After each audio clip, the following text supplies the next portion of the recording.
हाँ अच्छा ठीक है उनकी बात है वो कौन सी पीएससी है कानपुर पीएससी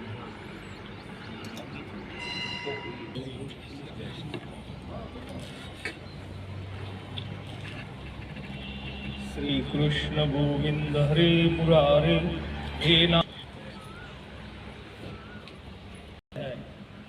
हम वो पाठ कर चुके। आज चौथे अध्याय की चर्चा हमें करना है। ये चौथा अध्याय बड़ा महत्वपूर्ण है। अध्याय का नाम ज्ञान कर्म संन्यास योग ऐसा है। तो अपने रीति के अनुसार अपन पहले 10 श्लोक पढ़ लेते और फिर अपन चालू करें।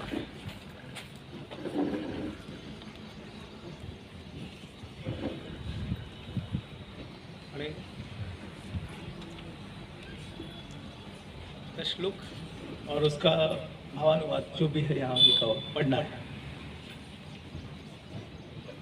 कोई पढ़ेगा? कोई लीजिए ना आप लीजिए और कोई पढ़ेगा संस्कृत में श्लोक वही वास्ता है का? हाँ वो अभी पढ़े माइक ओम श्री परमात्मने नमः।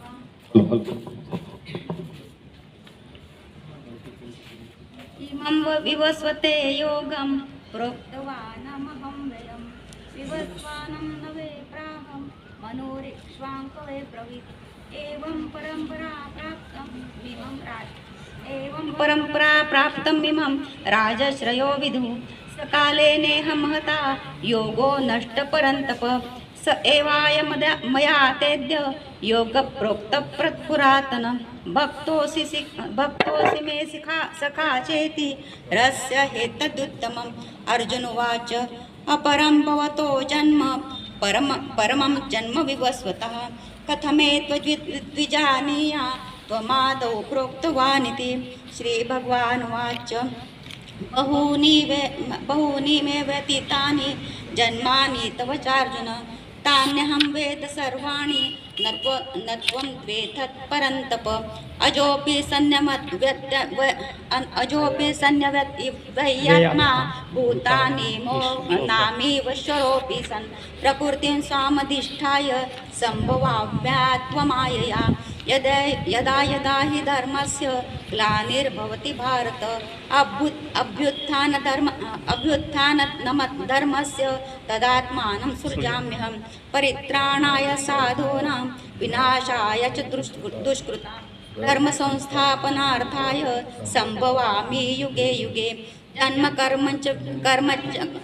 कर्मञ्च मे दिव्यमेवं यो व्यतीत तत्त्वतः त्यक्त्वा देहं पुनर्जन्म नैति मामेति सोऽर्जुन वीतरागभयक्रोधा मन्मया मामुपाश्रिताः बहवो ध्यानतपसा पूता मद्भावमागता। एक वाचून टाका ना, थोडे ते पानच पूर्ण होतं। ये यथा मा प्रपद्यन्ते तास्तथैव भजाम्यहं मम वर्तमानुवर्तन्ते मनुष्या पार्थ सर्वशः। भाषांतर पढ़ेंगे।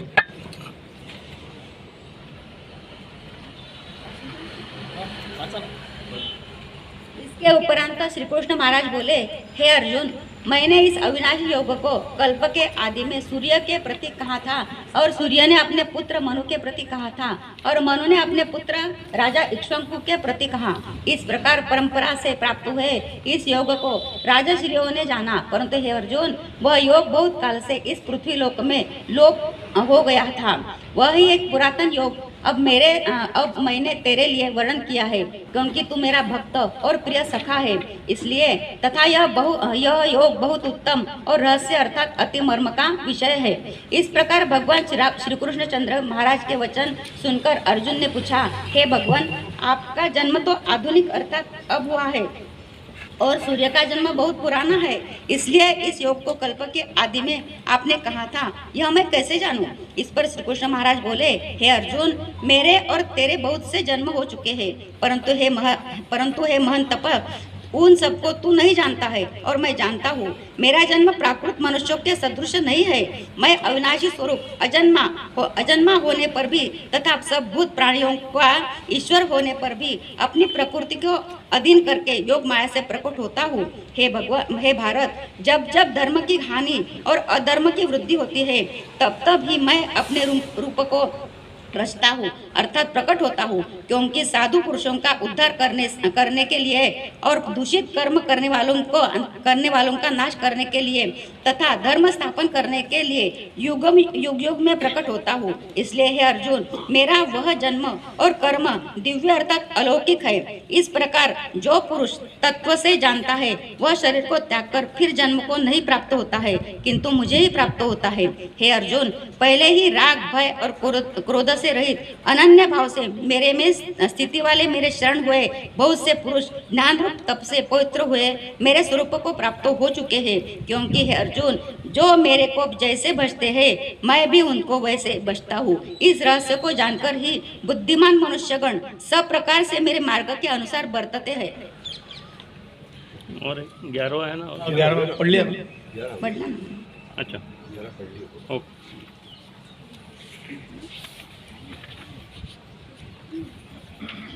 ये अध्याय का नाम ज्ञान कर्म संन्यास योग है। ये 11 श्लोकों में जो भगवान जी ने बताया उसमें कुछ महत्वपूर्ण श्लोक है। बहुत सारे लोगों को ये श्लोक मुखोद्गत रहते हैं। यदा यदा हि धर्मस्य ग्लानिर्भवति भारत अभ्युत्थान अधर्मस्य तदात्मानं सृजामि परित्राणाय साधूनां विनाशाय च दुष्कृतां धर्म संस्थापनार्थाय संभवामि युगे युगे जन्म कर्म चमे दिव्यम। ये जो श्लोक है ये सबके बहुत बार ये पाठ रहते हैं और बहुत बार इसका अवतरण भी देते हैं। भगवान जी आते हैं, जब जब भी धर्म को ग्लानि आती है तब तब भगवान अवतार धारण करते हैं और फिर से धर्म की पुनर्स्थापना करते हैं, ऐसा इसका अर्थ है। लेकिन ये अध्याय का नाम जो है वो ज्ञान कर्म संन्यास योग है। 3 प्रकार के योग इसमें सम्मिलित है। एक तो ज्ञान योग है। ये ज्ञान शब्द परमार्थ ज्ञान इसलिए आया है, अर्थात ज्ञान शब्द तत्व ज्ञान का वाचक है। यहाँ एक कर्म शब्द का प्रयोग किया है। दूसरे अध्याय में सांख्य योग है जिसे ज्ञान योग हम कहते हैं। तीसरे अध्याय में कर्म योग है। यहाँ जो कर्म शब्द का प्रयोग किया है वो कर्म यानी योग मार्ग का, अर्थात जो भगवान ने अपना स्वरूप जानने के लिए जो योग बताया वो योग मार्ग का वाचक कर्म योग ये शब्द है। और तीसरा शब्द संन्यास है। ये सांख्य योग अर्थात ज्ञान मार्ग का वाचक है। भगवान कहते हैं विवेक ज्ञान और शास्त्र ज्ञान भी ज्ञान शब्द के अंतर्गत है। विवेक ज्ञान, विवेक मतलब सत विवेक बुद्धि। सत क्या है, असत क्या है, इसको पहचानने की, इसको जानने की जो अपनी बुद्धि है उसको विवेक बुद्धि ऐसा कहते हैं। वो विवेक बुद्धि का और शास्त्र ज्ञान, जो भी कर्म है वो शास्त्रानुसार होना चाहिए। 2 चीजें रहती है। एक तो परंपरा से आए हुए कर्म हम करते हैं, उसमें शास्त्र का विधान क्या है बहुत बार उस पर अपन ख्याल नहीं करते, लेकिन शास्त्र के ऊपर भी ख्याल करना चाहिए, ध्यान धरना चाहिए। आजकल बड़ा एक ट्रेंड हो गया, पद्धत हो गई कि जो भी हमारे आचार धर्म है उसको विज्ञान की जोड़ देना। माथे पे तिलक क्यों लगाना, भ्रुकुटी के पास में वो 2 नाड़ियाँ एकत्रित आती है, तो वो भ्रुकुटी मध्य पे हम अब चंदन का टीका लगाएंगे या कुमकुम तिलक लगाएंगे तो वृत्ति स्थिर होती है, ऐसा बताते हैं। विज्ञान ने भी ये मान्य किया, ऐसा भी बोलते हैं। लेकिन एक बात ये है कि शास्त्र के अनुसार हमारा एक कर्तव्य बनता है। विज्ञान वो सोच हम किसी को समझाने के लिए लाई है, लेकिन हमारी परंपरा है और शास्त्र विधान भी है। तो शास्त्रानुसार जो भी कर्म है वो हमें करना ही चाहिए, ये शास्त्र का ज्ञान भी इसमें अंतर्हित है, ऐसे भगवान कहते हैं। चौथे अध्याय में भगवान जी ने अपने अवतरित होने का रहस्य भी बताया है और तत्व के सहित कर्मयोग तथा संन्यास योग का रहस्य ये भगवान बताते हैं। और इन सब के फलस्वरूप जो परमात्मा के तत्व का यथार्थ ज्ञान है उसका भी वर्णन ये अध्याय में आया है। इसलिए इस अध्याय का नाम ज्ञान कर्म संन्यास योग है। अब ज्ञान युक्त होना, कर्मानुसार ही वर्तन करना और संन्यस्त वृत्ति यानी सांख्य योग की अपने में एक जतनों करना, इन सबका एकत्रित मेल ये अध्याय में है। इसलिए ये अध्याय बड़ा महत्वपूर्ण है। 41-42 श्लोक है, इसमें भगवान जी ने यह वर्णन किया है। अब ज्ञान कर्म संन्यास ये योग पूरे जिस व्यक्ति के जीवन में उतरते हैं उसका जीवन कैसा होता है। वैसे देखा जाए तो कोई भी तत्व ज्ञान, कोई भी ज्ञान वो सीखना बड़ी आसान चीज़ है, लेकिन उसको अमल में लाना, आचरण में लाना ये बड़ा कठिन कर्म है। पिछले समय मैंने बताया था, तुकाराम महाराज कहते हैं, वाचा बोलू परी करने कठिन, इंद्रिया अधीन झालो देवा। बोलने से तो बड़ा सरल लगता है, लेकिन वो अपने अंदर उसको ढालना, उसके अनुसार वर्तन करना ये बड़ा कठिन है। क्या अवस्था होती है ऐसे पुरुष की जो विवेक युक्त है, जो भगवान जी पे श्रद्धा रखते हैं। केवल श्रद्धा नहीं, अंधश्रद्धा नहीं। हमारे इधर ये भी एक फैशन हो गया, श्रद्धा अंधश्रद्धा, इसमें बड़ा अलग अलग लोग अलग अलग टिप्पणियाँ करते हैं। पत्थर की मूर्ति को लोग पूजते हैं, ऐसा बोलते हैं। सही में भगवान उसमें सचेतन है नहीं है, ये तो एक अंधश्रद्धा का भाग है, ऐसा भी लोग बोलते हैं। उपासना करना है तो भगवान ने बताया कि मेरा स्वरूप जो है वो निर्गुण निराकार है, अनिर्वचनीय है और सब में मैं हूँ और किसी में भी नहीं हूँ। निर्गुण की उपासना करना चाहिए, सगुण की उपासना करने से क्या लाभ। हमारे एकनाथ महाराज हरिपाठ में कहते हैं, करावे ते काय संदेही निर्गुण, ज्ञानाने सगुण हो सकेले। बड़ा महत्वपूर्ण अर्थ है। करावे ते काय संदेही निर्गुण, संदेही निर्गुण, संदेह निर्माण करने वाला है। भगवान की व्याख्या है, क्या व्याख्या है कि मेरा स्वरूप है नहीं, निर्गुण, मेरे में कोई गुण नहीं है, निराकार, मुझे कोई आकार भी नहीं है, अनिर्वचनीय हूँ, मेरा वर्णन शब्दों से नहीं किया जाता, अनाख्येय, मेरी व्याख्या भी नहीं की जाती, ऐसा मैं हूँ। लेकिन हम आत्मा गुड़ाकेश, मैं तो सब कण कण में भरा हूँ। अहम वैश्वानरो भूत्वा प्राणिनाम देहमाश्रितः किंवा भ्रामयन् सर्वभूतानि यंत्रारूढ़ानि मायया, ऐसा मेरा स्वरूप है। अब ये बड़ी दुविधा है, इसमें बहुत जानना पड़ता है, ज्ञान लेना पड़ता है कि क्या निर्गुण और क्या सगुण। एकनाथ महाराज कहते हैं कि ऐसे निर्गुण की उपासना मैं करने जाऊं तो होता क्या है, तो संदेह निर्माण होता है, किसको मानो किसको ना मानो, ऐसा संदेह निर्माण होता है। इसलिए निर्गुण छोड़ो। फिर सगुण के लिए बताते हैं, ज्ञानाने सगुण हो सकेले। बहुत ज्ञान प्राप्त कर लिया, बहुत किताबें पढ़ ली, तो एक अवस्था ऐसी आती है, अरे ज्ञान तो कहता है कि नहीं, पत्थर में कोई भगवान नहीं होते हैं, भगवान ये तो भावना की चीज है, ऐसा भी होता है। तो एकनाथ महाराज कहते हैं, ज्ञानाने सगुण हो सकेले। सगुण की भी पहचान ज्ञान से नहीं होती है। फिर क्या करना चाहिए, एक दृढ़तम श्रद्धा उसमें होना चाहिए। हमारा सिद्धांत ये कहता है कि हम मंदिर में जाते हैं, भगवान जी की पूजा करते हैं, पूजा करते समय घरों में भी हम पूजा करते हैं।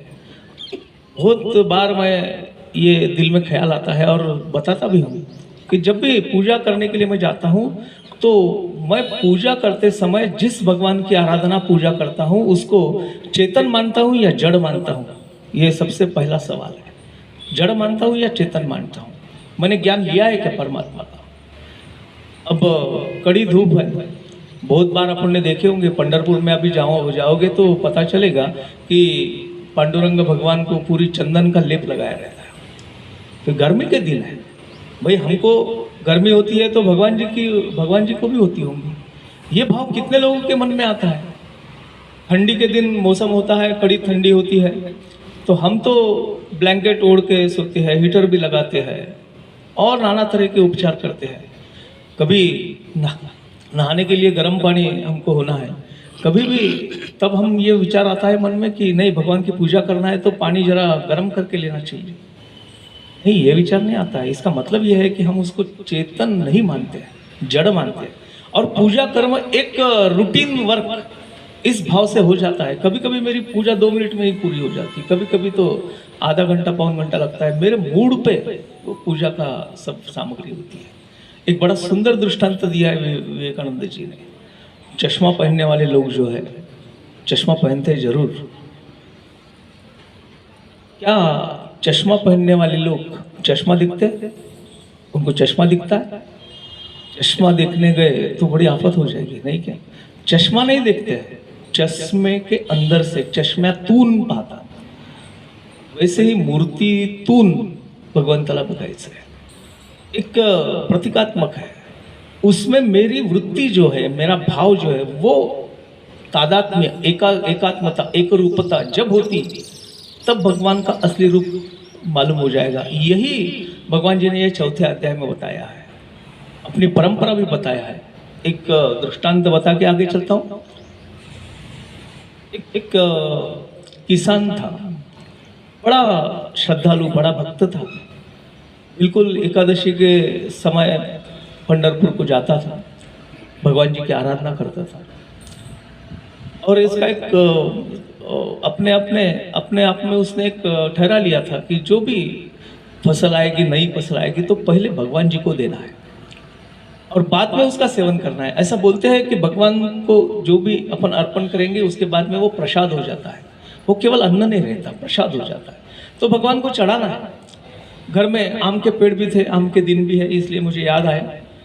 एक आम बहुत ही नामांकित, ऐसे आम की, जैसे आज हापुस बोलेंगे, एक नामांकित आम का पेड़ था। उस आम के पेड़ को इस साल केवल 5 ही आम आ गए। बहुत बार ऐसा होता है, बहुत फल आते हैं, बहुत कभी कभी आते भी नहीं है, 5 ही फल आए। उसने सोचा कि चलो ये 5 जो आम आए हैं भगवान जी को अर्पण करना है। अभी जा ही रहा हूँ तो जाते समय आम लेके जाऊंगा, लेकिन किसी कारणवश प्रपंच के कुछ व्यवधानों के कारण वो पंढरपुर नहीं जा सका, जाना नहीं हो रहा था उसका। लेकिन उसके पड़ोसी भी थे, वो भी बड़े भक्त थे, वो जाते ही थे, हम मिल के जाते थे। जैसे मॉर्निंग वॉक के लिए हम एक दूसरे को साथ लेके चलते, वैसे पंढरपुर जाने के लिए बाकी के लोग भी आते थे। वो पड़ोसी को उसने बताया कि मेरा इस बार आना होता नहीं है, भगवान जी की क्षमा मांग लिया हूँ, लेकिन अब तुम जा रहे हो तो ये 5 आम जो है वो भगवान को अर्पण कर देना।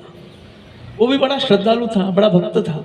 बोले ठीक है, अब मैं जा ही रहा हूँ, आपका आना नहीं होता है, और भगवान से मेरी तरफ से माफ़ी भी मांग लेना कि इस बार मेरा नहीं आना हुआ। ठीक है बोले। वो 5 आम उसने लिया, निकला। अब पंढरपुर जाना है तो पैदल ही जाना है। पंढरपुर के लिए कोई बस से, टैक्सी से, किसी साधन से नहीं जाना है, पैदल ही जाना है। बेचारा निकला 5 आम लेके। मन ही मन में सोचता है कि ये जो 5 आम इसने दिया है मुझे भगवान को देने के लिए, सही सलामत भगवान के पास पहुंचना चाहिए। आम ऐसी चीज होती है, ज़्यादा दिन नहीं रख सकते, ज़्यादा दिन नहीं रख सकते, तुरंत। तो रास्ता जितना जल्दी हो सके वो चल रहा है। बहुत चलने के बाद में उसको ख्याल आया, मतलब उसको बड़ी जोरों से भूख लग गई। साथ में जो लाया था सिंदूरी वो तो खत्म हो गई। अब करना क्या? देखा उधर उधर तो कहीं अब धूपकाले में कहाँ फल फूल नहीं है, बंजर जमीन है, सब उजाड़ दिखा उसने। पानी पीने के लिए कोई व्यवस्था नहीं है। क्या करूँगा? बड़ा दिल में बार बार सामने वो 5 आम दिखते थे। ये 5 आम तो है, भूख तो बड़ी जबरदस्त लगी है, क्या करना? उसने मन ही मन भगवान की प्रार्थना कर लिया और बोले चलो इसके आम ही खा लेता हूँ, क्योंकि मैं अगर जीवित रहूँगा तो ही भगवान को प्रसाद चढ़ाऊँगा। अगर मैं ही नहीं रहूँगा, भूख के कारण मेरा अंत हो गया, तो भगवान को क्या चढ़ाऊँगा, क्या मुंह दिखाऊँगा मेरे दोस्त को? इसलिए उसने वो 5 आम में से 3 आम खा लिए और मन में सोच लिया कि दोस्त को भी बताऊंगा कि भाई भूख लगी थी इसलिए खा लिया। भगवान जी से भी क्षमा याचना कर लूँगा कि भगवान मुझे बड़ी भूख लगी थी, अब ऐसा नहीं करना चाहिए, फिर भी मैंने कर लिया। लेकिन 2 आम बचा के आपके लिए लाया हूँ, उसने बड़े प्यार से भेजा है, श्रद्धा से भेजा है, वो आपको अर्पण करता हूँ। ऐसा सोच के पंढरपुर जा पहुंचा, भगवान जी के सामने खड़ा हो गया। 2 बचे हुए जो आम थे भगवान जी को अर्पण किए। वहाँ मनी मन प्रार्थना करके बोला कि उसने बड़ी श्रद्धा से आपको 5 आम भेजे थे, लेकिन रास्ते में मुझे भूख बड़ी लग गई, तो इसलिए मैंने वो 3 आम खा लिए। आपके लिए 2 बचा के लाया हूँ, आप रख लीजिए। हो गया, पंढरपुर से वापस आया, अपने दोस्त को बताया, बड़ा प्रामाणिक था। बताया उसने कि भाई आपने 5 दिए थे, लेकिन बात ऐसी हो गई कि मैं भूख के कारण बड़ा तड़प रहा था, बड़ी जोरों से भूख लगी थी। सोचा था 1 आम खा लूं, पर 1 आम से भूख नहीं मिटी, 2 खाया, 3 खाया, 3 आम मैंने खा लिया और 2 जो बचे थे वो भगवान जी को दे दिया। मुझे क्षमा करना। बोले क्षमा करने की कोई बात नहीं, क्षमा करने की, जे जे भूटे भूत तेते माने जे भगवान। आपने खाए क्या, भगवान को मिल गए, मैंने तो दे दिए भगवान के लिए, इसलिए मैं ऐसा मानता हूँ कि चलो भगवान को 5 आम मेरे मिल गए। दूसरे एकादशी के दिन ये खुद समय हुआ गया, भगवान के सामने खड़ा हो गया, बड़ा आदर पूर्वक श्रद्धा पूर्वक नमस्कार किया और भगवान जी को बताया कि हे भगवान, मेरे दोस्त के साथ मैंने 5 आम भेजे थे, लेकिन भूख लगने के कारण उसने 3 खा लिए। मेरा विचार तो 5 आम देने का था, आपको वो 2 आम मिल गए ना। भगवान बोले मुझे 3 आम मिल गए, मुझे 3 मिल गए। वो बोले उसने तो बताया उसने 3 खा लिए, 2 ही आपके लिए बचा के लाया। भगवान बोले नहीं, मुझे तो 3 मिले, मुझे 3 आम मिले। बड़ा आश्चर्य में पड़ा कि 3 कैसे मिले। बोले उसने मुझे 3 बार बताया कि मैंने 3 आम खा लिए भूख लगने के कारण, 2 बचा के लाया, भगवान जी को अर्पण किए। वो बोले जो उसने 3 आम खाया वही मुझे मिले, जो 2 उस बचा के रखा वो मुझे नहीं मिले। मुद्दा याद रखने की बात है, ज्ञान कर्म संन्यासी योग। इस अध्याय में पहले और दूसरे श्लोक में भगवान ने कर्मयोग की परंपरा बताया है। ये कर्मयोग नया नहीं है, आज का नहीं है, बहुत युगों से चलते आया है। तीसरे श्लोक में ये कर्मयोग की प्रशंसा की है और चौथे में अर्जुन ने भगवान से जन्म विषय प्रश्न किया है। इस पर भगवान ने 5वें श्लोक में अपने और अर्जुन के बहुत जन्म होने की बात बताई और उन सबको मैं जानता हूँ, यानी पूरे पहले जो जन्म तेरे और मेरे हुए वो सब मैं जानता हूँ, तू नहीं जानता। यह बात कहकर 6ठे और 7वें श्लोक में और 8वें श्लोक में अपने अवतार के तत्व बताया है, यदा यदा हि धर्मस्य, और निमित्तों का वर्णन किया है। 9वें और 10वें में भगवान ने जन्म कर्मों को दिव्य समझने का और भगवान के आश्रित होने का फल, भगवान की प्राप्ति करने का उपाय बतलाया है। ज्ञानेश्वर महाराज ज्ञानेश्वरी में कहते हैं, मग देव म्हणे पंडुसुता, हाची योगो आम्ही विवस्वता, कथिला परिते वार्ता बहुता दिवसांची। विवस्वान भगवान ने बताया, पहला शुरुआती की है भगवान। इस अध्याय का वैशिष्ट्य है कि अर्जुन कोई प्रश्न नहीं पूछता है, भगवान सीधा अपना व्याख्यान देना चालू कर देते हैं। बताते ये जो मैं आज तुझे बता रहा हूँ, ये योग आज का नहीं है, नया नहीं है, बहुत पहले से, बहुत युगों पहले से, कल्प के आदि काल में ये मैंने विवस्वान को बताया था। विवस्वान बोले तो 12 आदित्य, सूर्य के 12 नाम, सूर्य को आदित्य कहते हैं। 12 आदित्यों में से एक आदित्य बोले तो विवस्वान। ये विवस्वान को संज्ञा नामक उसकी पत्नी थी और ये संज्ञा नामक पत्नी से उसे 3 अपत्य हुए। एक तो श्राद्ध देव जिसको वैवस्वत मनु ऐसा कहते हैं, दूसरा पुत्र था यम और तीसरी कन्या यमुना। ये 3 अपत्य उनको हुई। अभी जो चालू है अपन संकल्प में बोलते हैं, वैवस्वत मन्वंतरे अष्टाविंशतमे कलियुगे प्रथम चरणे भरतवर्षे भरतखंडे जम्बुद्वीपे दंडकारण्य देशे गोदावरियाः। संकल्प में कहते हैं अभी एक आज के स्थिति में कुछ काम जो गवर्नमेंट ऑफिस में देती है तो वो काम के फील्ड वर्क के फोटो होना रहता है, एक प्रथा है, प्रूफ होना है। और वो क्या मेरे को याद नहीं आ रहा, जी टैग के फोटो, उसमें लैंडिट्यूड वगैरह वगैरह सब आता है कि कहाँ पे एक्चुअली काम किया है, वो सब दिखता है। ये आज की स्थिति नहीं है, उस समय की भी है।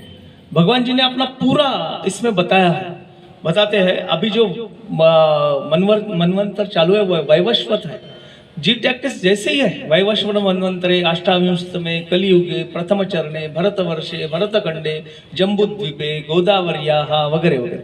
ये क्या एक प्रकार की मैं कहाँ हूँ ये बताने के ये सब संकल्प में बोलता हूँ, उसके बाद में मैं संकल्प लेता हूँ जो भी मुझे काज करना है। तात्पर्य क्या, अभी जो वैवस्वत मनवंतर चालू है वो वैवस्वत ये आदित्य का पुत्र है। ये मनवंतर चालू होने के पहले ही ये ज्ञान योग एवं बुद्धि योग मैंने विवस्वान को बताया, ऐसे भगवान जी कहते हैं। पहले श्लोक इमम तुम्हें बताया, इनको बताया था। और विवस्वान में वो अपना पुत्र, विवस्वान का पुत्र जो मनु, उसको बताया है। और मनु ये विवस्वान का पुत्र, वैवस्वत का पुत्र, मनु ने स्मृति लिखी है, मनुस्मृति जिसको कहते हैं। और उसको लेके भी बड़े विवाद खड़े हो जाते हैं। डॉक्टर बाबा साहब अम्बेडकर ने दिल्ली में विजय चौक में मनुस्मृति का जाहिर दहन कर दिया, क्योंकि क्या ये आदमियों में, मनुष्य में भेद करती है। अब यही चातुर्वर्ण का भी उल्लेख भगवान जी ने ये अध्याय में किया है। गुण कर्म विभागशा, आगे अपन उसका विवेचन करेंगे। मनु को बताया, और मनु ने वो योग, ये कर्मयोग की परंपरा जो है इक्ष्वाकु को बताई है। इक्ष्वाकु ये राम के पूर्वज है। इक्ष्वाकु के नाम से ही भगवान राम के कुल को इक्ष्वाकु वंश कहते हैं, सूर्य वंश कहते हैं। इक्ष्वाकु को बताया, और इक्ष्वाकु के बाद में उन्हें अनेक राजर्षियों को ये जो योग है ये बताया, कर्मयोग का सिद्धांत बताया। शब्द प्रयोग किया राजर्षि।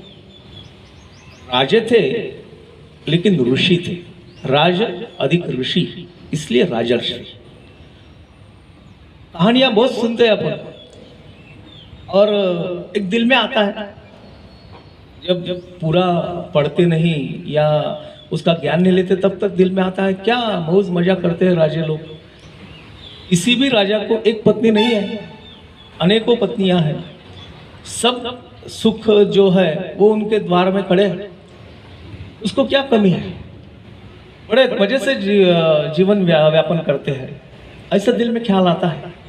लेकिन ऐसे जो राजा है उन सबको राजर्षि नहीं कहा जाता। किसको बताया इक्ष्वाकु ने? राजर्षियों को। वो अपना जीवन राजपाट पर होने के बाद भी ऋषि समान व्यतीत करते हैं। वो कोई भौतिक सुखों में रममान नहीं होते हैं। हमारे ग्रंथों में जिन जिन राजाओं का वर्णन आया है उन सभी ने ये राज केवल अपने सुख भोग के लिए या अपने अहित हित के लिए उसका उपयोग कभी नहीं किया। प्रजा हित दक्षम, ऐसा हर एक का वर्णन आता है। इसलिए हमारे इधर ऐसा भी कहा जाता है, राजा हा भोग शून्य स्वामी अस्तो। भोग शून्य, सब सुविधाएं उसके लिए है लेकिन वो किसी का उपयोग नहीं करता है। एक सन्यासियों के भांति, एक तपस्वी के भांति अपना जीवन व्यापन करता है। इसलिए राजर्षि, उन राजर्षियों को ये योग बताया, कर्मयोग का सिद्धांत बताया, और बीच में वो लुप्त हो गया। कारण इस पर भी बड़े बड़े तत्वज्ञों ने चर्चा की है कि लुप्त क्यों हुआ। वैसे ग्रहण करने वाले लोग नहीं थे, या वो विचार में ही कुछ कमियां थी। ऐसा बोलते हैं कि कुछ विचार ऐसे होते हैं, वो विचार में अगर शक्ति है, विचार में अगर तत्व है, सत्य है, सिद्धांत है, तो वह विचार काल के साथ चलता है, वो कभी मिटता नहीं है। जिस विचार में शक्ति ही नहीं है, तेज ही नहीं है, कुछ उसमें सत्व ही नहीं है, तो विचार वो विचार काल के कसौटी पे ज़्यादा दिन टिकता नहीं है। एक समय था, ज़्यादा भाष्य नहीं करूँगा, उल्लेख करके आगे चला जाऊँगा। 1920 रशिया में कार्ल मार्क्सवाद बड़े जोरों पे था। दास कैपिटल उसका ग्रंथ था। भांडवलशाही और ये कामगार वर्ग, इनमें जो संघर्ष है, ये सब सत्ता जो है कामगारों के हाथ में होना, श्रम प्रतिष्ठा महत्वपूर्ण। एक मार्क्स ने एक विचार रखा, रशिया बाद में फिर चाइना, सब उसके वो विचार से पूरी तरह से पूरी दुनिया व्याप्त करने की बात करते थे। लेकिन अभी 80-90 साल होने के बाद में अब देखते हैं कि मार्क्सवाद पूरी तरह से रशिया से हट गया। मैंने पढ़ा भी हूँ कि लेनिन के वगैरह बड़े बड़े पुतले रशिया में लगाए थे, तोड़े लोग, क्योंकि आज के परिप्रेक्ष्य में वो विचार नहीं टिक पाया। कहने का संदर्भ ये है कि जो विचार में अंतर्गत शक्ति है, तेज है, सत्व है, वो विचार काल में कभी नष्ट नहीं होता। काल के अंतराल में जिसमें तेज है वो टिकता है, और जिसमें वो शक्ति नहीं है वो मिट जाता है। शंका ऐसी आती है, बहुत लोग प्रश्न भी पूछते हैं कि इतना महान ऐसा ये कर्मयोग जो खुद भगवान ने इस विवस्वान को, सूर्य को बताया, बड़ी परंपरा चली। सूर्य ने फिर अपने मनु को बताया, मनु ने इक्ष्वाकु को बताया, इक्ष्वाकु ने बहुत सारे राजर्षियों को बताया, फिर वो विचार लुप्त हो गया। या शंका आती है कि वो विचार में वो तेज नहीं था, वो विचार में वो सत्व नहीं था, वो लुप्त हो गया। भगवान जी खुद कहते हैं कि बीच में वो लुप्त हुआ था, आज मैं फिर से तुझे बता रहा हूँ। मैं कोई नया विचार नहीं बोल रहा हूँ, वही विचार बोल रहा हूँ। लुप्त तो क्यों हुआ, इसको स्पष्ट करते हुए एक तत्वज्ञ बताते हैं, यानी व्यास जी ने भी ये स्पष्टीकरण दिया है कि लुप्त हुआ, इसका कारण ये है कि विचार में शक्ति नहीं थी, विचार में सत्व नहीं था, सत्य नहीं था, ऐसे नहीं है। वो सत्य को धारण करने वाले, वो सत्य को आचरण में लाने वाले, वो सत्य को समझने वाले, वो विचार को अपने अंदर आचरण में लाने वाले या बुद्धि से समझने वाले, उनमें वो क्षमताएं नहीं थी कि वो विचार धारण करे, वो विचार ग्रहण करे। बहुत बार ऐसा भी होता है कि ग्रहण करने की शक्ति भी होना चाहिए।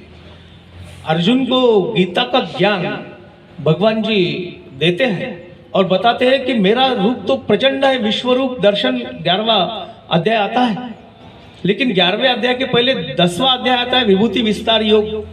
उसमें भगवान ने बताया कि मेरी विभूतियां कहाँ कहाँ है, और ऐसा जब भगवान जी पूरा 10वां अध्याय उसी में गया है, विभूति कहाँ कहाँ भगवान जी है ये बताने में। लेकिन प्रत्यक्ष वो बताने के समय अर्जुन को वैसे ही चक्षु से वो सब देखने योग्य उसके चक्षु नहीं थे। दिव्यम ददाति में चक्षु, उसको दिव्य दृष्टि देना पड़ा, तब जाके भगवान का रूप, वो विश्व रूप जो है वो उसे दिखा। और देखने के बाद में भी अर्जुन घबरा गया। पहले अध्याय में घबराया नहीं है, भ्याला नाही, असं ज्ञानेश्वर महाराज म्हणतात, तो भ्याला नाही आहे, तो मोहग्रस्त झाला। पण 11व्या अध्यायात मात्र अर्जुन भ्याला, ते पाहुनी भ्याले माझे मन, अर्जुन बोलता है कि भयभीत हो गया। उसके फिर से उसके अष्ट सात्विक भाव जागृत हो गए, नहीं देख पाया। दिव्य चक्षु देने पर भी मतलब यह है कि कुछ चीजें ऐसी होती है कि क्षमता हम में होना, धारण करने की पात्रता हम में होना। अगर पात्रता नहीं है तो मैं वो ज्ञान, ये विचार, ये जो सत्तत्व है उसको भी धारण नहीं कर सकता। इसलिए एक शिव महिम्न नाम का स्तोत्र है। वो शिव महिम्न स्तोत्र में ऐसा बताया है कि भगवान शिव की पूजा कैसे करना है। शिवजी बोले तो कौन बाहर नहीं है, पिंडी में नहीं है, शंकर जी के मूर्ति में नहीं है। शिव कौन है? तो मैं शिवो भूत्वा, मैं शिव हूं। शिवो भूत्वा शिवम यजेत, मैं शिव जी की आराधना कर रहा हूं तो पहले मुझे शिव होना चाहिए। शव से शिव, शव तो अचेतन होता है, शिव होना चाहिए। अंदर का शिव तत्व अगर जागृत हो गया तो जिसकी पूजा मैं कर रहा हूं, जो सर्वव्यापी परमात्मा है, उसका स्वरूप जानने योग्य मैं हो जाऊंगा। तात्पर्य क्या है? विचार ग्रहण करने के लिए, विचार की गंभीरता समझने के लिए या उस पर अमल करने के लिए हम में भी वो पात्रता होना चाहिए। बीच के काल में वो लुप्त हुई थी। समाज में कुछ खोट था, लोगों में कुछ अंतर था, इसलिए वो विचार बीच में लुप्त हो गया। लुप्त हो गया इसका मतलब वो दुनिया से हट गया ऐसा नहीं है, वो विचार है। आज वही विचार मैं तुझे बताता हूं। अब अर्जुन तो अपने जैसा ही है। ये जो संदर्भ है ये मत्स्य पुराण में आया है। ये तीसरे अध्याय से ये चालू हो गया है कर्मयोग। अपन ने तीसरा अध्याय पढ़े। तीसरे अध्याय का जो चौथा श्लोक है, न कर्मणा मनारंभा नैष्कर्म्य पुरुषो श्रुते न च संन्यासना देव सिद्धि समधिगच्छति, ये चौथा श्लोक है। यहां से लेकर 29वें श्लोक तक, 29वां श्लोक आता है, तीसरे अध्याय की बात कर रहा हूं। प्रकृतिर गुण सम्मूढ़ा सज्जनते गुण कर्मसु तांग कृष्ण विदो मंदान कृष्णन विन्न विचालयेत। चौथे अध्याय से लेकर 29वें श्लोक तक तीसरे अध्याय के, यहाँ तक बहुत प्रकार के कर्म की आवश्यकता भगवान जी बताते हैं कि मनुष्य के जीवन में क्या क्या कर्म करना चाहिए। बहुत सारे कर्म है, उसमें अपन कर्म के प्रकार भी देखे थे कि नैमित्तिक कर्म होते हैं, यज्ञ कर्म होता है, अनेक बहुत सारे कर्म के प्रकार है। इन सब की आवश्यकता क्या है और ये कर्म करते समय जो ऑब्स्टेकल्स, वो जो बीच में अड़ंगे आते हैं, उसको दूर करने की भी उपाय बताया है। 30वां जो श्लोक आता है तीसरे अध्याय का, उसमें अर्जुन को भक्ति प्रधान कर्मयोग की विधि भगवान बताते हैं। भक्ति युक्त कर्म, कर्म के साथ में अलग अलग तत्व जुड़ते हैं। कर्म के साथ ज्ञान है जो गीता का प्रतिपाद्य है। केवल ज्ञान नहीं है, भक्ति भी है। जो आखिरी का अध्याय 18वां अध्याय जो आता है वो मोक्ष संन्यास योग है, उत्तीर्णता है, यानी विषाद से प्रसाद तक गीता का ये प्रवास है। हमारा भी प्रवास वैसा ही होना चाहिए। एक मैं यानी जीव को शिव होने तक की प्रक्रिया इसमें बताया गया है। इसलिए बड़े ध्यान से गीता अध्ययन करने की जरूरत है। इसीलिए कालों से, सदियों से, युगों से गीता का पाठ हरदम हर पंथ प्रवर्तक या ऋषि महर्षि तत्वज्ञ करते हैं। आज भी गीता का अनुसरण बहुत सारे, केवल भारत में ही नहीं तो बहुत सारे जग में किया जाता है। एक प्रभुपाद स्वामी गीता जशी आहे तशी नाम का किताब है। वो सभी भाषाओं में, अंग्रेजी में है, कन्नड़ में है, मलयालम में है, वो सभी भाषाओं में आया है। उसमें प्रभुपाद जी ने गीता का सरलार्थ बताया है, भावार्थ बताया है। और केवल बताया इतना नहीं है, वो गीता के उपदेश पर अमल करने वालों का एक समुदाय, एक संघ निर्माण किया है। और कितने डिवोटी लोग हैं, मैं खुद का अनुभव बताता हूँ। एक बार मैं प्रवास कर रहा था रेलवे से, वो गीता जयंती का दिन था। गीता जयंती कब आती है?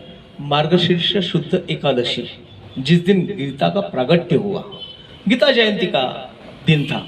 अब वो दिन ये पूज्य प्रभुपाद जी, इनके संप्रदाय में बड़ा महत्व रखता है। उनका पूरा तत्वज्ञान, उनकी पूरी सीख गीता पर आधारित है।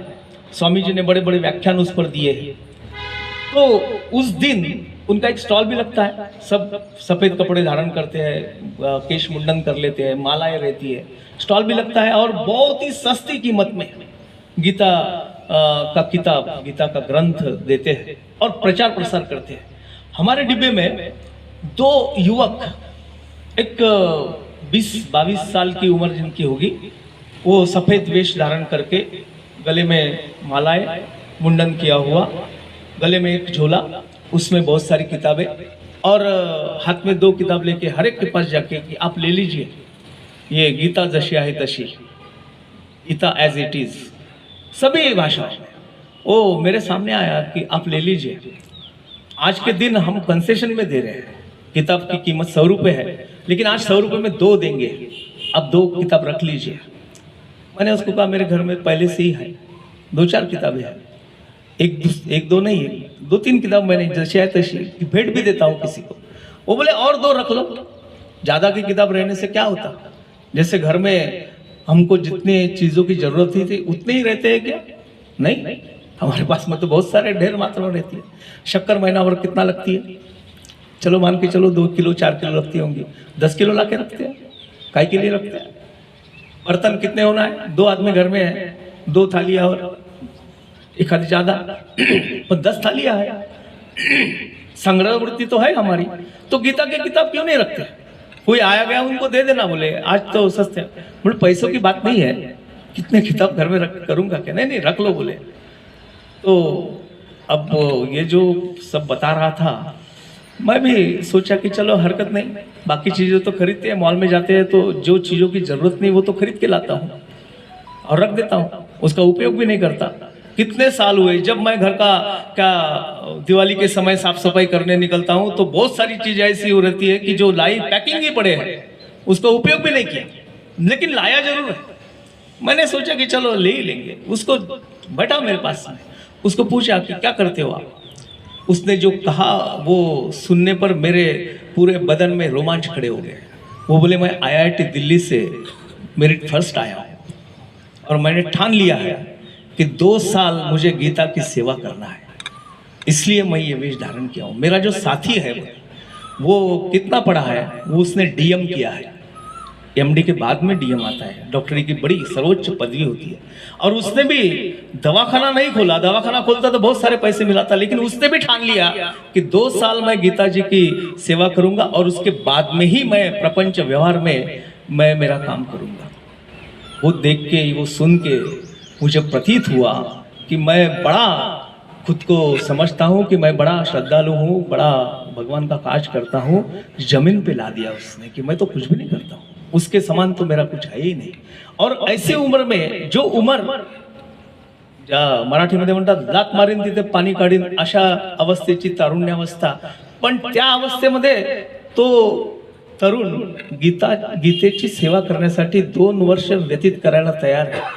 रहने वाला बिहार का था, मिला भुसावल में और जा कहाँ रहा था तो कलकत्ता जा रहा था। और काम यही, बड़ा सामान बोले तो गीता जी के ही ग्रंथ थे, बाकी उसकी एक थैली थी जिसमें केवल एक धोती और एक बंडी थी, बाकी कुछ नहीं था उसके पास। ऐसे भी लोग हैं। तात्पर्य क्या है कि गीता का संदेश, गीता का तत्वज्ञान जो है वो इतना महत्वपूर्ण है कि आज पूरी दुनिया उसकी अनुकरण करती है। भगवान ने कहा है कि भक्ति प्रधान कर्मयोग की आवश्यकता है, वो विधि से करना चाहिए।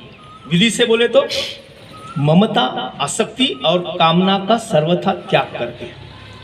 जो आज भी ऐसे लोग हैं वो वासना को त्याग देते हैं, आसक्ति को छोड़ देते हैं और ममता उनके दिल को छू नहीं सकती। ऐसा होकर इसे ही कहते हैं शिवो भूत्वा शिवम यजेत। इस प्रकार से वो अपना कर्म करते हैं, भगवत अर्पण बुद्धि से अपना कर्म करते हैं। उसके बाद 31वां श्लोक आता है 3रे अध्याय का। वो 31वें श्लोक से 35वें श्लोक तक उस सिद्धांत के अनुसार कर्म करने वाले जो लोग हैं, जो भक्त है, उनकी प्रशंसा भगवान ने की है। खुद भगवान उनकी प्रशंसा करते हैं। अर्जुन को ही क्यों बताया, ये भी बड़ा प्रश्न है। भगवान ने खुद कहा है, तुची प्रिय आणि तुची श्रोता, तू मेरा सबसे प्रिय है। और बड़ा क्या समझदार श्रोता है, बड़ा अवधान पूर्वक श्रोता है। बहुत बार हम सब सुनते तो है, लेकिन श्रोतृगुण हम में है कि नहीं, ये भी एक सोचने लायक बात है। श्रोतृगुण होना चाहिए। ध्यान हमारा कहाँ होता है? कान तो मिले हैं, सब सुनते हैं। कान ऐसे एक इंद्रिय है कि वो एक साथ बहुत सारे क्या नाद ध्वनि सुन लेता है। बाकी इंद्रियों को एक साथ 2 काम नहीं जमते। मैं टीवी भी देख रहा हूँ और पेपर भी पढ़ रहा हूँ, नहीं होता। करके देखो, हो सकता है नहीं होता। एक साथ 2 काम हमारा हमारी आंखें नहीं कर पाती, लेकिन कान ऐसी चीज है कि एक साथ वो बहुत सारे काम करती है। हमको सब आवाज आते हैं। बहुत बार मैं क्लास में अनुभव करता हूँ, बच्चे तो बैठे हैं मेरे तरफ ही देख रहे हैं, लेकिन जब कुछ सिद्धांत की बात मैं बताता हूँ, पूछता हूँ क्योंकि समझा कर, सब हाँ बोलते हैं, समझ गए सर, पूरा समझ लिया। अभी क्या बताया मैंने, वो मौन हो जाते हैं, क्योंकि तब उनको ये मालूम होता है। मैंने उनको बाद में पूछता हूँ क्यों, अभी आवाज काय की आई, नहीं सर, वो लक्ष्मी मंगल कार्यालय में शादी थी ना, उसके पटाखे की आवाज आई। मैं इतना पास बैठ के बता रहा हूँ, वो नहीं सुनाई दिया, वो पटाखों की आवाज सुनाई दी। घर में छोटा बच्चा होता है। आजकल तो छोटे बच्चे तो एक तो टीवी में लगे रहते हैं, नहीं तो मोबाइल में लगे रहते हैं। 3 साल का नाती है, मोबाइल देखते रहता है। उसको कितना भी आवाज दो, मुड़ के देखता भी नहीं है। वो इतना टीवी में मग्न हो, ये मोबाइल में मग्न हो गया। और हम भी सोचते हैं कि कितना होशियार है, जो हमें समझ में नहीं आया 60 सालों में, वो उसको मालूम है। सब ऐप अपने आप से खुलता है, बहुत सारे काम कर लेता है। बहुत बार मैं भी उसको पूछता हूँ कि अरे भाई ये करना है तो कैसे करना है। 5 साल का है केवल, बड़ा उसकी तारीफ करते हैं, कौतुक करते हैं। तात्पर्य क्या है कि वो इतना मगन है उसमें। पर अगर रास्ते से आइसक्रीम की गाड़ी जा रही, वो घंटा बज गई कि तुरंत उसके ख्याल में आता है, छोड़ के भागता है कि आइसक्रीम मुझे होना है, आइसक्रीम मुझे होना है। ज्ञानेश्वर महाराज 9वें अध्याय में कहते तरी अवधान ऐकले दीजे, मग सर्व सुखासी पात्र होईजे, हे प्रतिज्ञोत्तर माझे उघड ऐका। ये जो अवधान है, ये जो ध्यान है, ये जो तद्रुप तन्मयता है, वो आना चाहिए। जो ऐसा ये सुनते हैं, अर्जुन वैसा श्रोता है। पार्श्वभूमि तो पहले ही अपने बताया कि युद्ध की स्थिति है, आवाज अनेक अनेक आ रहे हैं। अर्जुन का मुख भी भगवान की ओर नहीं है, फिर भी उसने सुना, फिर भी सुना। और पहली अवस्था जो थी उसकी क्या थी? बोलता है कि मैं मोहग्रस्त हुआ, मेरे गात्र काम नहीं कर रहे हैं, मेरा शस्त्र नीचे गिर रहा है, मैं शरण आया हूं आपके, मुझे कोई सूझ नहीं, मुझे मार्गदर्शन कीजिए। वही अर्जुन आखिरी में कहता है, बोलता है नष्टो मोह स्मृतिर लब्ध्वा, मेरा मोह नष्ट हो गया, मुझे आपने जो बताया वो पूरा ख्याल में आया। देखा होगा आपने, पढ़ा होगा कि गीता में बार बार अर्जुन के प्रश्न से प्रारंभ होता है अध्याय का, और भगवान जी उसका उत्तर देते हैं। ये 4थे अध्याय में अर्जुन ने प्रश्न नहीं पूछा है, भगवान ने खुद ही चालू कर दिए, क्योंकि 3रे अध्याय का जो विषय था वही भगवान जी ने आगे चलाया है। इसलिए भगवान अर्जुन के पूछने की राह नहीं देखी, चालू हो गया। क्योंकि भगवान के दिल में भी एक बड़ा अच्छा श्रोता है।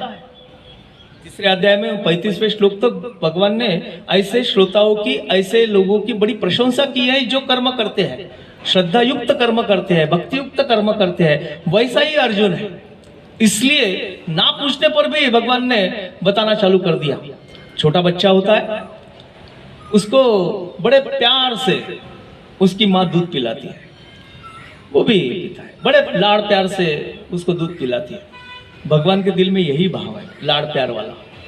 बहुत बार ऐसा बच्चे बड़े नटखट होते हैं, बहुत बार वो पीने के लिए मना कर देते हैं, नहीं पीऊंगा, भागता इधर उधर। तो मम्मी आया मेरे मुँह से, क्योंकि आजकल चलन हो गया, कोई माँ आई वगैरह नहीं बोलता है, मम्मी मम्मा वगैरह बोलता है। बच्चे को सिखाया जाता है आई मत बोलना, मुझे मम्मी कहना। हमारे इधर बड़ा ही मजा आती है, देखते हैं लोग, वो सब लोगों को देख के मम्मी वगैरह माँ को बोलते हैं। एक लड़का दूसरे लड़के को बोलता है, अब उनकी जो बोली है वो बोली, माया वाली मम्मी मले सांगून गेली, माया वाली मम्मी। बाकी उसको मम्मी बोलना उसको बड़ा अच्छा, मेरी माँ नहीं बोलता, मम्मी बोलता है। और भाषा तो वही है, कुछ लिखा पढ़ा नहीं है। तात्पर्य क्या? वो माँ, अगर बच्चा जिद करता है कि नहीं पीऊंगा, तो ठीक है नहीं पीता मत पी, जा, ऐसा करके छोड़ देती है क्या? नहीं छोड़ती है उसको, उसके पीछे पीछे दौड़ के। ये तो भगवान राम जी के जीवन रामायण में ये प्रसंग भी आया है, ये प्रसंग भी आया है। माँ कौशल्या उनके पीछे दौड़ रही है उसको खिलाने के लिए। बड़ा सुंदर वर्णन आता है बालकांड, बहुत सुंदर वर्णन। काकभुषुंडी का एक आख्यान भी उसी अध्याय में आता है। तो उसके पीछे पीछे दौड़ के उसको खिलाने, वो और दौड़ता है। फिर क्या करती है, कौवा, चिड़िया, कुत्ता, गैया, ये सब उदाहरण लेके, बातें बता के, उसका दिल बहला के फिर उसको दूध पिलाने की कोशिश करती है। लेकिन बच्चा बड़ा हठी है, वो नहीं बोले तो नहीं, तो क्या करती है, आखिरी में नाक दबा के उसके मुंह में दूध डाल देती है। उसको मालूम है कि इसको दूध पीना आवश्यक है, नहीं प्यार से समझता है तो हठपूर्वक उसको दूध पिलाता है। भगवान जी वैसे ही करते हैं अर्जुन के साथ। पार्थो वत्स सुधीर भोक्ता दुग्धम गीतामृतम महत सर्वोपनिषदो गावो दुग्धा गोपाल नंदना। सर्व उपनिषद रूपी गैया से भगवान ने खुद दोहन करके ये गीता रूपी अमृत, ये दूध निकाला है। और वो पार्थो वत्स सुधीर भोक्ता जानते हैं भगवान कि यह दूध, यह अमृत पीने के योग्य है, इसलिए उसको हठपूर्वक, प्रेम पूर्वक, अत्यंत प्यार से, लाड़ से उसको पिलाते, नहीं पीते जबरदस्ती उसको पिलाने की कोशिश करते हैं। 2 मिनट में पूरा करता हूं। और स्वधर्म पालन करने पर भगवान ने बहुत जोर दिया है। 36वें श्लोक में अर्जुन के पूछने पर 37वें में अध्याय समाप्ति तक काम को सारे अनर्थों का हेतु बताया है। हम काम का विवेचन किए, काम किसको कहते हैं? काम वासना इन केवल विषय वासना नहीं, सब चीज मेरी है, मुझे ही मिलना चाहिए, ये धारणा दृढ़ होना, इसका मतलब काम है। ये सब अनर्थ जो हमारे जीवन में होते हैं उसका हेतु केवल ये काम है, ऐसा बतलाकर बुद्धि के द्वारा इंद्रियों को और मन को वश में करने की, उससे मारने की आज्ञा दी है। मन को, बुद्धि को वश करने की। मन मारूनी उन्मन करा। मुक्ताबाई ने, जब ज्ञानेश्वर जी ने अपने खोपी की ताटी, वो दरवाजा बंद कर लिया और जग से रूठ गए, ऐसा कथा करने वाले बताते कि ज्ञानेश्वर जी रूठ गए, नहीं रूठे नहीं थे, बैठे थे एकांत में विचार करते हुए। मुक्ताबाई ने भी ऐसा समझ कर लिया कि ज्ञानेश्वर जी रूठ गए। और ताटीचे अभंग म्हणून फार प्रसिद्ध रचना आहेत, फार कमी अभंग 27 अभंग आहेत, पण सुंदर आहेत। त्यामध्ये योगी पावन मनाचा, साहे अपराध जनाचा वगैरे रचना आहे। क्या काय म्हणते ती मुक्ताबाई? मन मारूनी उन्मन करा, ताटी उघडा ज्ञानेश्वरा। भगवान जी बोलते मन मारना है, मन मारना है, इसका मतलब दमन करना ऐसा नहीं, मन मारूनी उन्मन करा, उन्मन करना है। ये उन्मन करने की बात भी बाद में बताऊंगा। कर्मयोग का तत्व बड़ा कठिन है, गहन है, इसलिए अब भगवान पुनः उसके संबंध में बहुत सी बातें बतलाने के हेतु से, उद्देश्य से ये 4थे अध्याय का प्रारंभ करते हैं, जिसमें अर्जुन ने प्रश्न नहीं पूछा है। भगवान खुद ही वो 3रे अध्याय का कर्मयोग जो विशेष ज्ञान है वो उसको समझाने लग गए हैं। और दूसरी बात, केवल ये ज्ञान ही नहीं दिया तो उसकी परंपरा भी जो श्रेष्ठ है, पुण्यप्रद है, बहुत उज्जवल है, वो परंपरा पहले 3 श्लोक में बताते हैं जो हमने पढ़े। आगे का विवेचन अगले शनिवार को अपन करेंगे। यहाँ मैं अपने वाणी को विराम देता हूँ। जय श्री कृष्ण। कुछ पूछना है या कुछ बताना है तो जरूर बता सकते हैं, क्योंकि मैं जो बताता हूँ वही सब सरल है, योग्य है, ऐसा नहीं है। बहुत सी बातें मुझे भी नहीं समझ आती है, आप मुझे बता सकते हैं।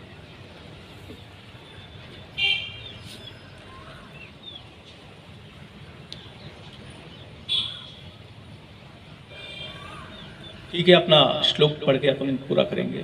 नाम संकीर्तनम यस्य